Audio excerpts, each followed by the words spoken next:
Hello guys, खोज channel आज जो कहानी सुनाएंगे उससे कभी घर में कलह नहीं होगा और पत्नी के साथ ये 5 काम करने से पत्नी खुश रहती है। और हाँ दोस्तों, चैनल को ज़रूर सब्सक्राइब करना। दोस्तों, अगर चैनल को सब्सक्राइब करते हो तो प्यार बढ़ता है और हमारा भी मन करता है कि नई नई जानकारी लाई जाए जिससे आपका और हमारा भला हो। तो दोस्तों, देर न करते हुए चलते हैं कहानी की तरफ। दोस्तों, एक नगर में गरीब सिंह नाम का राजा राज्य करता था। उसकी एक पुत्री थी जिसका नाम मांडवी था। मांडवी बहुत ही सुंदर और सुशील राजकुमारी थी। वह मांडवी राजकुमारी ने एक बुलबुल पाल रखा था। वह राजकुमारी विवाह के योग्य हो गई। उसके पिता ने जब देखा कि पुत्री विवाह के योग्य हो गई है तो दोस्तों, माता पिता का यह फर्ज बनता है कि वह अपने पुत्रों का सही समय पर विवाह कर दे।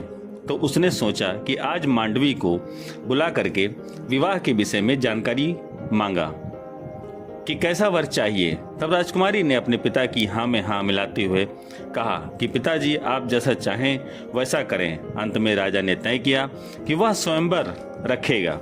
उसमें सभी राजकुमार बुलाए जाएंगे तथा उसी में से तुम अपने मर्जी के वर का चयन करना, उसी से तुम्हारा विवाह होगा। अब राजा ने स्वयंवर में 5 प्रतियोगिताएं भी रखी, जिसमें से पहली प्रतियोगिता थी धनुष बाण प्रतियोगिता, और दूसरी प्रतियोगिता थी नृत्य प्रतियोगिता, तीसरी प्रतियोगिता गायन, और चौथी ज्ञान प्रतियोगिता, 5वीं सुंदरता प्रतियोगिता। और कहा, जो राजकुमार इस 5 प्रतियोगिता जीत लेगा उसी से हमारी पुत्री मांडवी का विवाह होगा। और यहीं दूसरी तरफ उसका एक मंत्री था जिसका एक सुंदर व सुशील पुत्र था जिसका नाम दुष्यंत था। दुष्यंत और राजकुमारी मांडवी बहुत ही अच्छे मित्र थे। दुष्यंत दिल ही दिल मांडवी से प्रेम करता था, लेकिन समाज में वे डर से कभी खुल करके इजहार न कर सका। वहीं दूसरी तरफ प्रतियोगिताएं चल रही हैं। कोई ज्ञान दिखा रहा है, कोई धनुष विद्या में आगे, कोई नृत्य, कोई गायन। अंतोगत्ता सभी 5 प्रतियोगिताओं के टॉपर जो थे वो 5 राजकुमार बचे। लेकिन ये सारे गुण एक में तो जल्दी मिलते नहीं हैं। कोई बहुत सुंदर है तो वह धनुष विद्या में पीछे है, जो गायन में आगे है तो वह नृत्य में पीछे है। बहुत ही संकट राजकुमार के पास मिले। इस प्रकार 5 राजकुमार इकट्ठा हुए।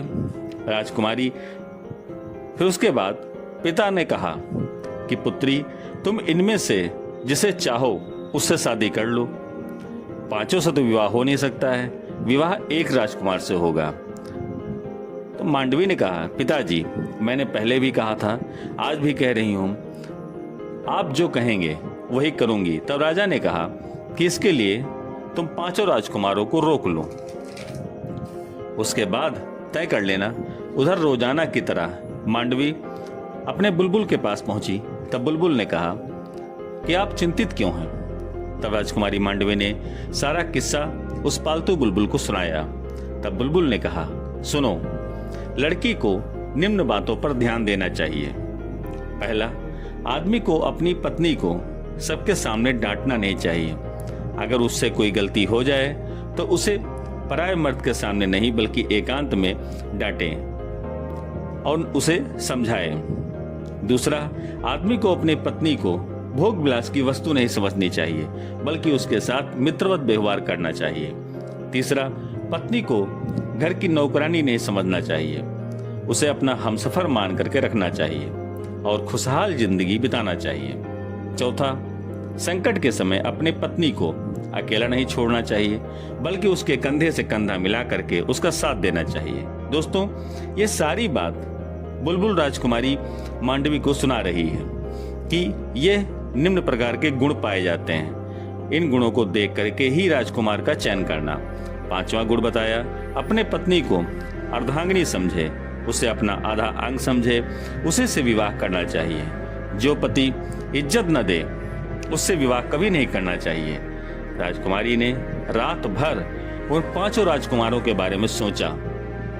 उसके बाद प्रातःकाल शिकार खेलने के लिए उन 5 राजकुमार, मंत्री का पुत्र और मांडवी का दोस्त दुष्यंत तथा खुद जंगल को गई।